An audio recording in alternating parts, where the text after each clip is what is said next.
Energy Act and the Civil Liability for Nuclear Damage Act will be taken up. A nuclear energy mission for research and development of small modular reactors with an outlay of 20,000 crore will be set up. At least 5 indigenously developed small modular reactors will be operationalized by 2033. Shipbuilding. The shipbuilding financial assistance policy will be revamped to address cost disadvantages. This will also include credit notes for shipbreaking in Indian yards to promote the circular economy. Large ships above a specified size will be included in the infrastructure harmonized master list. Shipbuilding clusters will be facilitated to increase the range, categories and capacity of ships. This will include additional infrastructure, facilities, skilling and technology to develop the entire ecosystem. Maritime Development Fund. For long-term financing for the maritime industry, a Maritime Development Fund with a corpus of 25,000 crore rupees will be set up. This will be for distributed support and promoting competition. This will have up to 49% contribution by the government, and the balance will be mobilized from ports and from private sector. UDAN regional connectivity schemes. UDAN has enabled 1.5 crore middle-class people to meet their aspirations for speedier travel. The scheme has connected 88 airports, and operationalized 619 routes. Inspired by that success, a modified UDAN scheme will be launched to enhance regional connectivity to 120 new destinations and carry 4 crore passengers in the next 10 years. 4 crore additional passengers in the next 10 years. The scheme will also support helipads and smaller airports in hilly, aspirational and northeast regional districts.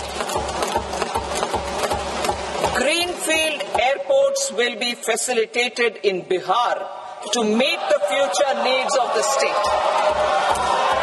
These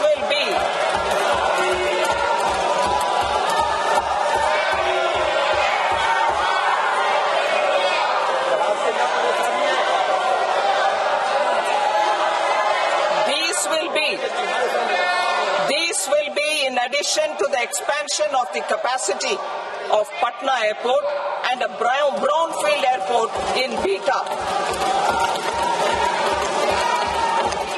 Western Kosi Canal project in Mithilanchal. Financial support will be provided for the Western Kosi Canal ERM project, benefiting a large number of farmers, cultivating over 50,000 hectares of land in the Mithilanchal region of Bihar. Mining sector reforms, including those for minor minerals, will be encouraged through sharing of best practices and institutions of a state mining index. A policy for recovery of critical minerals from tailings will be brought out. Under the special window for affordable and mid-income housing, Swami, 50,000 dwelling units in stressed housing projects have been completed and keys handed over to home buyers.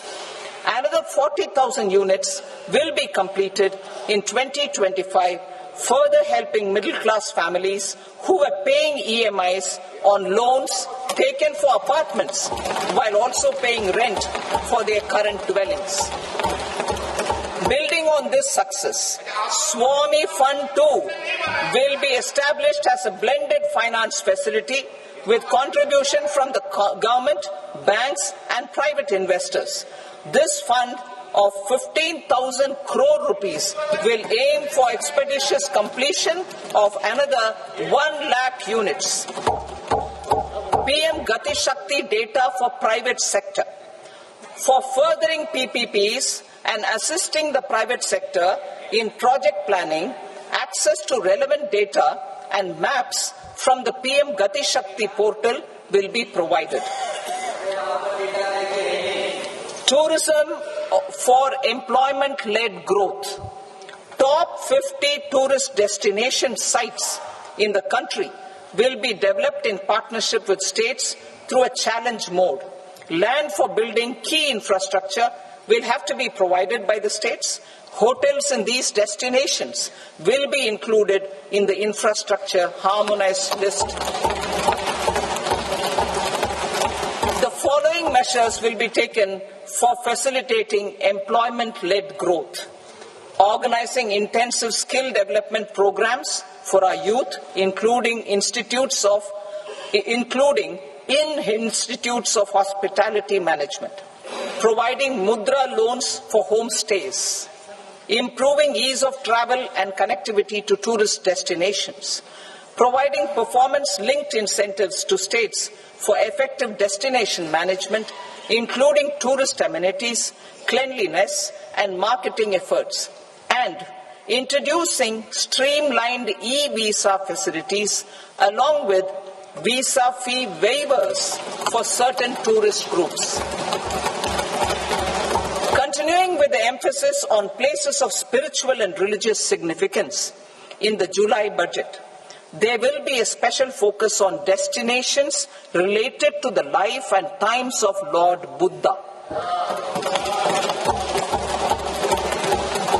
Medical tourism and heal in India. Medical tourism and heal in India will be promoted in partnership with the private sector along with capacity building and easier visa norms. Investing in innovation. To implement private sector-driven research, development and innovation initiatives announced in the July budget, I am now allocating 20,000 crore rupees for this purpose. A deep tech fund of funds will also be explored to catalyze the next generation startups as a part of this initiative. In the next 5 years, under the PM Research Fellowship Scheme, we will provide 10,000 fellowships for technological research in IITs and IISc with enhanced financial support. The second gene bank with 10 lakh germ plasm lines will be set up for future food and nutritional security. This will provide conservation support to both public and private sectors for genetic resources.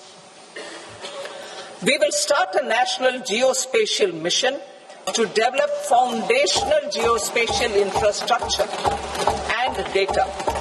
Using PM Gati Shakti, this mission will facilitate modernization of land records, urban planning, and design of infrastructure projects.